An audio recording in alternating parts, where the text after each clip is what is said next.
Olá, meu nome é Luiz Roberto, uma vez mais aqui no nosso canal Espiritismo em Pauta, vou apresentar um vídeo para falar hoje sobre a questão 132 de O Livro dos Espíritos.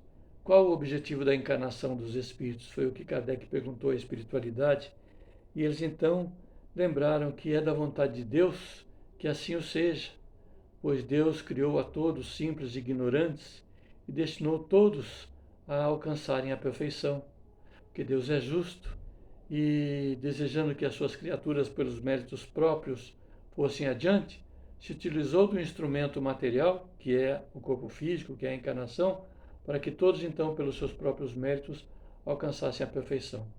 Crer diferente disso seria dar a Deus um cunho de injusto, dizendo, por exemplo, que muitas pessoas, lembrando, por exemplo, que muitas pessoas nascem na fartura, vivem na fartura e desencarnam na fartura, e outros nascem, vivem e desencarnam na extrema pobreza, na extrema dor. E Deus, naturalmente, não faz duas categorias de espíritos. Todos são criados simples e ignorantes e vão, por esforço próprio, alcançar a perfeição. Assim, então, é que Deus permite a encarnação, que na encarnação o sujeito passe por expiações e cumpra algumas das missões. E que entre expiações e missões o sujeito vai adiante, vai chegar à perfeição. Quando a gente fala em expiação, o sujeito, especialmente o espírita, vai pensar assim: poxa, expiação é pagar a dívida do passado. Né? Nós não pagamos dívida do passado, nós reparamos as nossas dívidas para com a lei. Não é pagar, é reparar. Né? A expiação ela tem como regra para todos nós, sem exceção, o enfrentamento natural das vicissitudes da vida física, todas as dificuldades familiares, profissionais, sociais, no cotidiano da vida, todas essas intempéries que a gente encontra aí no relacionamento humano, elas são vicissitudes, e essas vicissitudes se constituem então numa expiação comum a todos nós.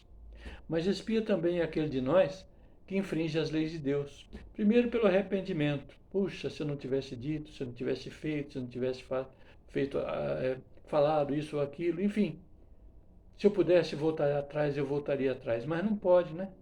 Então, a oportunidade que vem logo após o arrependimento é a reparação. Eu já disse isso em outro vídeo. A reparação é tornar as coisas ao seu devido lugar, colocar o trem nos trilhos, por assim dizer, né? E por último, muitas vezes ocorre, aliás, sempre ocorre, a necessidade do sujeito viver a dor que ele impôs ao outro. Ou a si mesmo, quando ele, então, cultivando vícios morais e físicos, ele degradou a sua organização física, desencarnou muitas vezes intoxicado pelos maus pensamentos, pelas más ações, pelos vícios físicos todos que se possa imaginar. Lembrando que os vícios físicos nascem sempre dos vícios morais.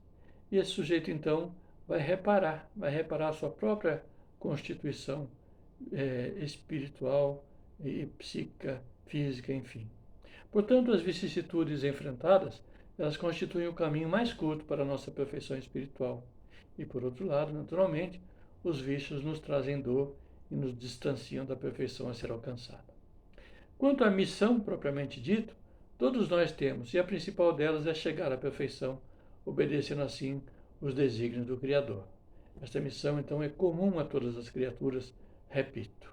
Agora, existem as missões pontuais. As missões pontuais são aquelas realizadas por cada um de nós e sempre proporcional, cada uma dessas missões pontuais, que cabem a nós especificamente a realizá-la, elas são sempre proporcionais às nossas possibilidades espirituais, porque Deus, sendo justo, não nos daria, naturalmente, um fardo maior que nossas forças.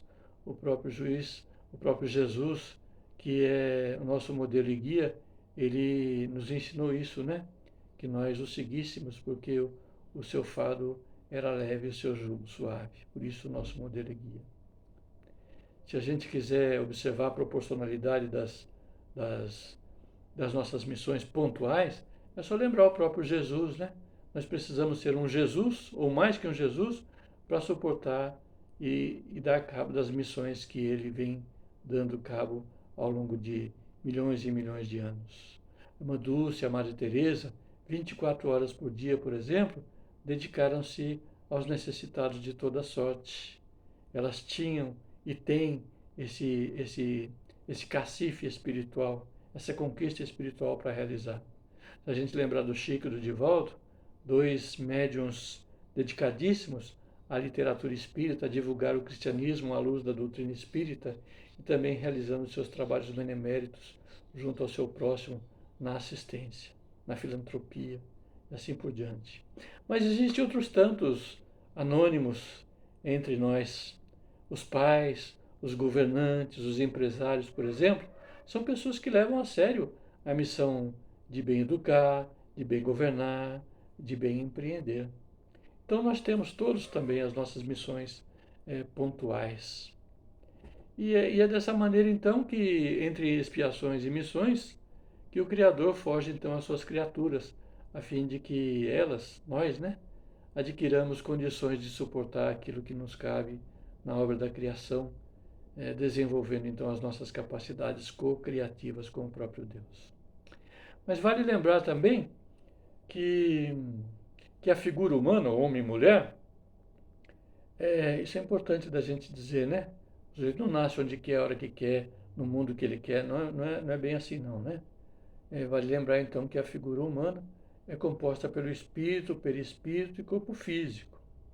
E que o perispírito e o corpo físico, eles são adequados à evolução e progresso da criatura. Porque na formação do perispírito e do corpo físico, o espírito se apropria então da matéria essencial do mundo no qual ele vai habitar para o cumprimento dos desígnios de Deus em relação à expiação e à missão pela qual deva passar, concorrendo assim então para a obra geral da criação. O próprio Espírito então encarnado, ele próprio se adianta. E disso tudo então nós podemos concluir que a ação do Espírito encarnado contribui sim para a marcha do próprio universo. Evolução e progresso se consumam levando o espírito a uma maior proximidade com Deus. Por isso, esse é o objetivo da encarnação. Esse é o objetivo da encarnação. A ação dos seres corpóreos, ela é necessária sim à marcha do universo, e deste modo, por uma admirável lei da providência, tudo se encadeia, tudo é solidário na natureza. E aos poucos, bem aos poucos, as criaturas deixam seus fardos desnecessários durante essa longa jornada que comporta, na verdade, muitas encarnações, alcançando a perfeição. Essa então é a resposta, em palavras bem mais amplas, bem mais esclarecedoras, na verdade, lá no Livro dos Espíritos, a resposta e as seguintes dadas pelos Espíritos ao nosso irmão Allan Kardec. Comentem, compartilhem, se não for inscrito, inscreva-se no nosso canal. É o que nós pedimos. E vamos adiante.